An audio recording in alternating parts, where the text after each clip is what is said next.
I was that kid, but my mummy had to take my hand and walk me over to the other children so I had someone to play with, because I wasn't about to approach them myself.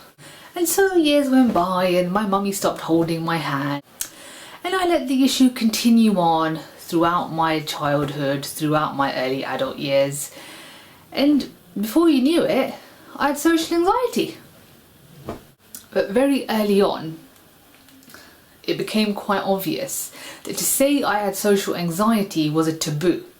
It was the equivalent to saying that I was mental. And it wasn't something I could escape from, you know, seeing as there's people everywhere. And so how did I deal with it? I chose to create a character that was normal, obviously. Now, this normal character was a really good liar. I mean, she lied to herself about having any such issue that could potentially be seen as social anxiety.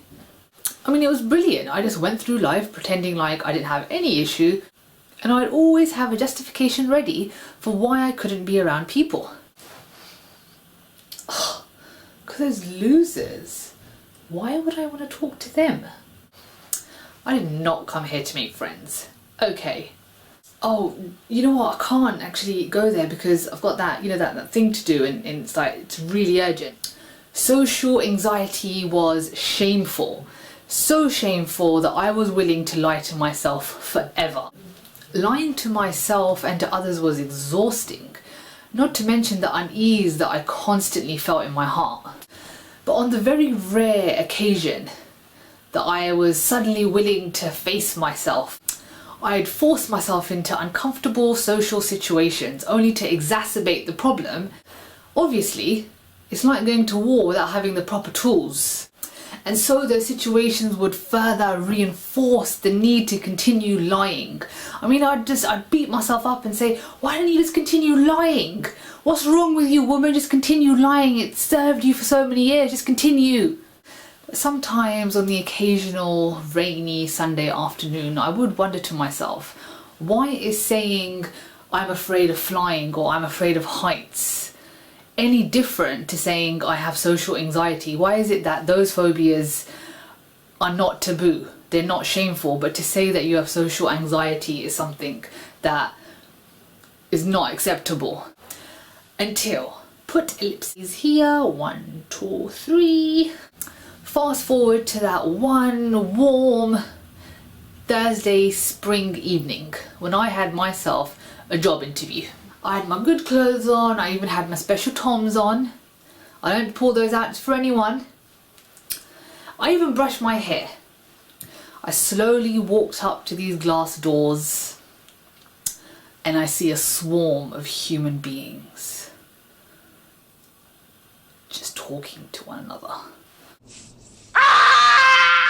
My body froze, and the only direction I was moving was backwards to the train station where I just came from. So this isn't just any social anxiety story that I'm about to tell you. Something different happened this time. So usually, when I have a situation like that, I'd walk away and I would curse myself. All those personalities that I had stored for such occasions would come out to play. All of them, all together.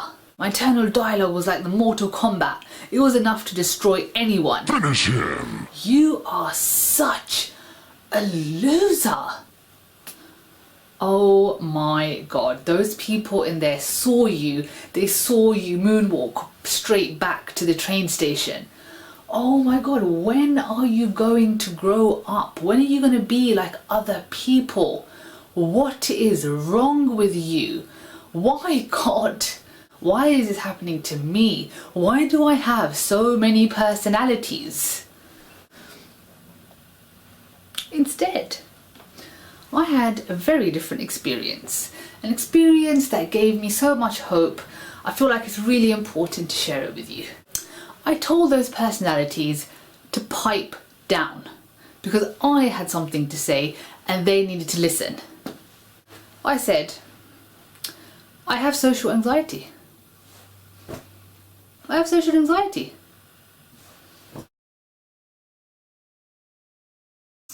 And suddenly in that moment, all that weight that I was bearing on my shoulders for so many years, it just lifted.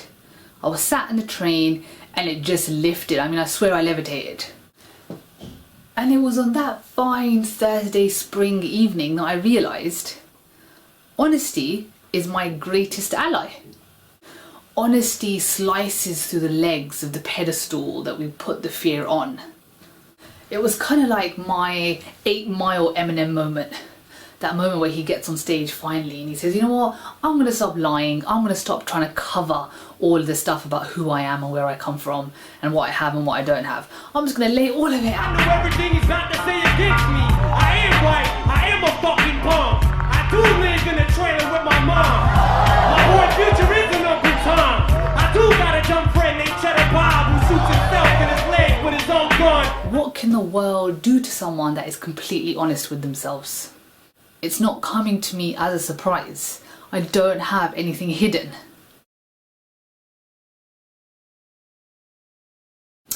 And so I realised if I can't face myself, I cannot choose myself. And if you can't choose yourself, how are you ever going to find solutions?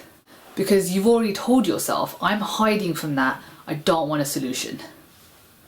So we can't have the best of both worlds, whereby we're saying on one hand, oh please God help me, I don't want to have this problem. At the same time, I don't want a solution because in order to get a solution I need to face myself. No. Honesty about how we're feeling and who we are is a giant step towards happiness. Now I'm not going to say to you, oh I don't have social anxiety anymore, sometimes I can just about talk to a group of one person. But that's not the point. The point is I'm no longer consumed by my fear. And so I will leave you with another question to mull over in the darkness of your own mind.